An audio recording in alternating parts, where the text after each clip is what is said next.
Anong pakiramdam mo, sister, ngayon na nabigyan ka ng treatment ng Yuzhuang therapy? Magaan na, brother. Bakit sabi mo yung doktor mo, hindi malaman kung anong klaseng sakit meron ka sa sakit sa puso? Sabi kami, brother. Samantalang ang totoo naman, tinatadya ka namin sa judo yan. Oh. Kilig to the boss ang beauty mo. Sabi kasi, brother, hindi pa nila alam. Binigyan na ako ng pansamantalang gamot. Sino ang tunay na magagamot? Diyos ba o ang doktor o ang tao? Diyos. Ay, yun pala naman, sister. Sabi mo, ang hirap mong huminga. Eh, ang kausap mo niyan, hindi kasi ako ang kausap mo niyan. Media na ang kausap mo niyan. Tayo lang tayo naman, No? brother eh. Kung yung idol ko, nakikilala mo ba yung idol ko? T3? Yaw yan yun. Pero kahit general ka, at ikaw ay nasa mali, kahit SPO1 ka pa, kahit gobyerno ka pa, tinitira nila yan sa mabuting pamamaraan. So, ito bang pagpapahayag ko, totoo? Totoo. Saan ka ba hinipo ni Brother John? Turo mo nga. Dito po sa tiyan. Sa tiyan? Sa liig. Sa liig? likod. Sa likod? Ilang minuto ho ba? Mga segundo lang. Segundo lang. Oo. Mga segundo lang. Ang judo pala pumapatay, pero pag ginamit mo sa mabuti, Segundo lang. gumagaling pala ang tao. Kaya ang beauty ko, sister, hindi ako sumusuntok, bawal. Ano, brother? Anong pakiramdam mo Ano, ngayon? naniniwala ko sa Panginoon. Ilang taon ka na naghirap niyan? Ano, brother? 53 years. 50 years. 50 years, ang beauty mo, bata ka pa meron ka ng genetic na ganyan? Ano ako eh. Nagkaroon ako ng elementary pa lang kasi ako nun. Oo, ano talaga? Nagkaroon na ako ng. So, ibig sabihin pala, Ang finding sa akin, enlargement. Pero, bihira lang naman yun eh. Yung pag, sinusumpong lang naman ako pag yung complicated na yung sari-sari na ang naamoy mo, nakain ko na. Ganun. nakain mo. Tatlong beses ako na knockdown. Mhm. Pero yung isa, delikado yung isa kasi nakita ko na ang sarili ko na nakadipa ako doon sa tinakbo nila ako sa ospital, sa clinic. Kasi parang iba na siguro yung itsura ko. Mhm. Dinaan nila ako sa clinic, kay Doktora Ponce. Dinala nila ako dyan. Eh, hindi rin ma-detect ni Doktora, pero ang pakiramdam ko sa sarili ko nung napainunan na ako ng gamot, yung nanigas yung katawan ko na parang hinahabol ko na yung hininga ko. Tapos ang tingin ko sa sarili ko na, wala na, balot na ako ng puti. Parang yung mami na nakatipa akong ganyan na ang higpit. Sabi ko daw, hindi ako makahinga. Huwag ninyo akong igapos. Ginaganon ko daw sila. Pero nakikita ko ang sarili ko. Ibig sabihin, humiwalay na yung kaluluwa ko sa katawan ko. Tapos ang naririnig ko lang sa kay doktora, itakbo na ninyo. Pakabitan ninyo ng oxygen kaagad. Eh, ito lang naman pinagmamalaki ng aming association, sister. Kahit ikaw ay para kang turumpo, alam mo ba yung turumpo? Ganun ang tao kapag inabot ng stroke or hypertension. Kaya noon, pero talagang ganun siguro nangyari sa akin, brother. Kasi nung naanuhan na ako at magsalita ako, para bang lawlaw yung dila ko. Eh, bakit ngayon ang dila mo parang sobrang bilis na magsalita? Kanina para kang papiko-peko. Ano ba yun? Ayun po, kasi medyo sumigla yung katawan ko. Ganon? Oh my goodness, si Lingkod Bayan talaga! Nagpapakilala po sa buong mundo! Yung sa likod ko, masakit kanina talaga.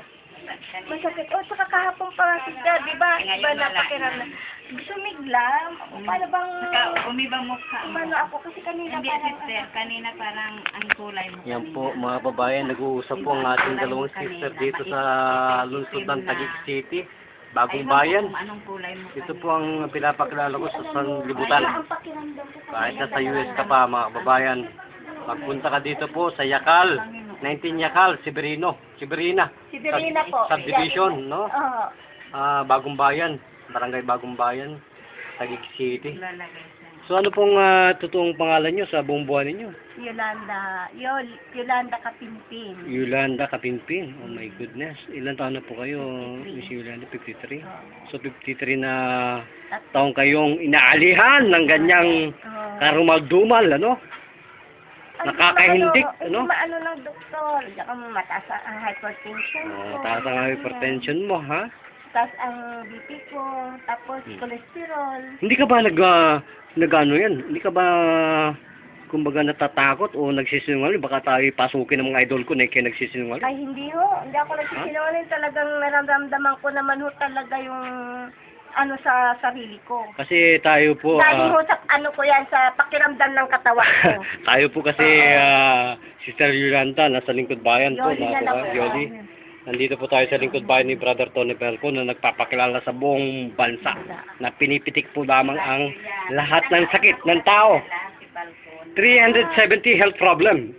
Pinipitik po ng Bakit youth po kayo conservative. punta sa amin? Ang dami ng ano sana. Noong pa kayo. Ay, hayaan mo po at Mama, lahat po yan. ano, maipapagamot din ako dito ang pangalan nito.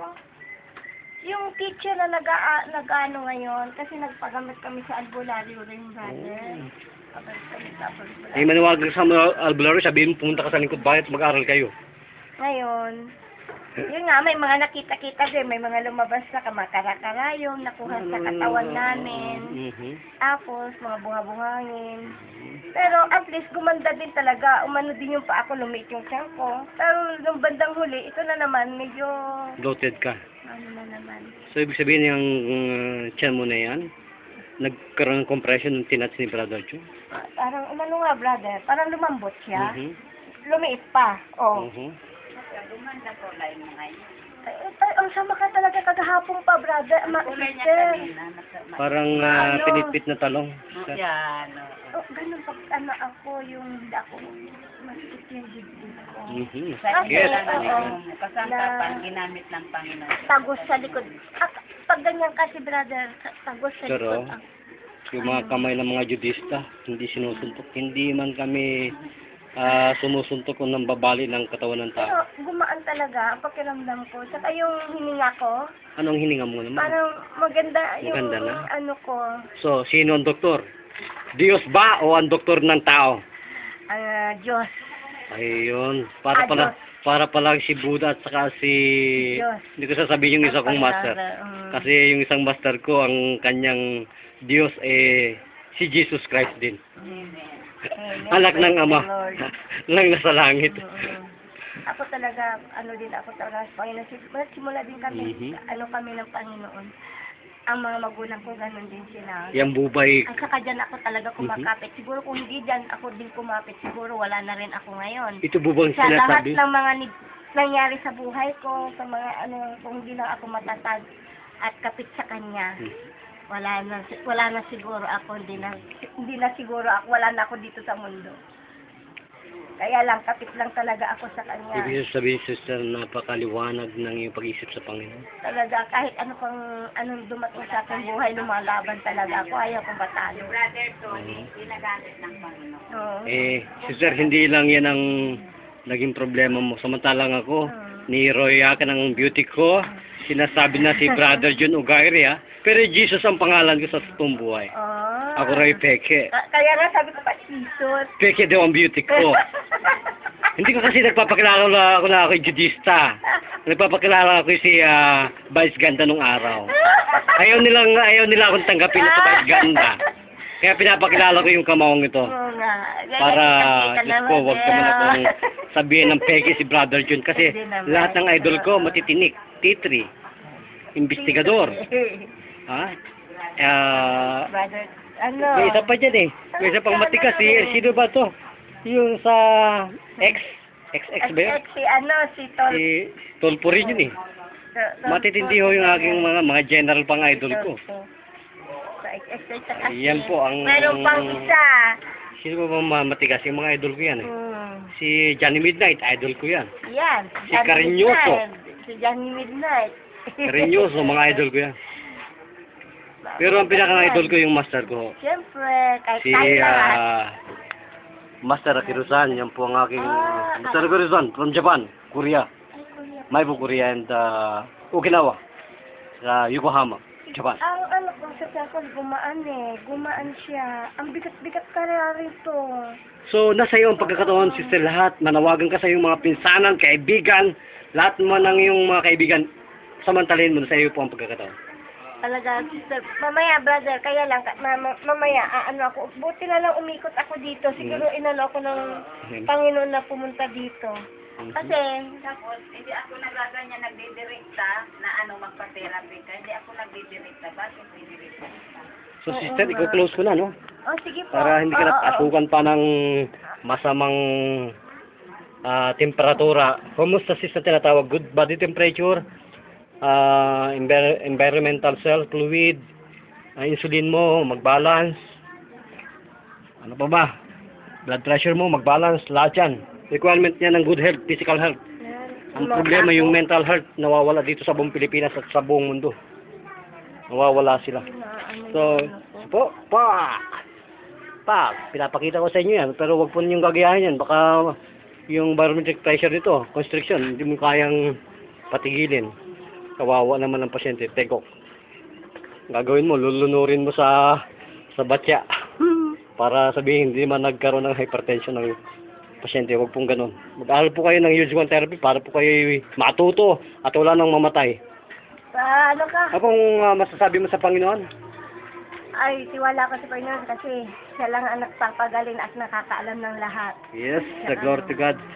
Amen, Sister Yoli, ano? Dito pa rin po tayo, live tayo sa pagbibigay serbisyo libre publiko dito po sa agenda ni Brother Tony Falcon, Lingkod Bayan, CBS, DWAD 1098 kHz. Live po kami sa Sui Live TV, Channel 33. Channel 3? Channel 33 po. 32. District Cable 98. Sabado, Biyernes. Sige, ano natin. So magpasalamat na po kayo sa idol kong isa, si Brother Tony Falcon. Maraming po salamat sa iyo, Brother Falcon, sa Panginoon Diyos. Okay, Amen. glory to that, Sister Yoli. Ako po si Brother John, nag-uulat para sa Lingkod Bayan, DWAD 1098 kHz, AM News. Bye-bye. Salamat.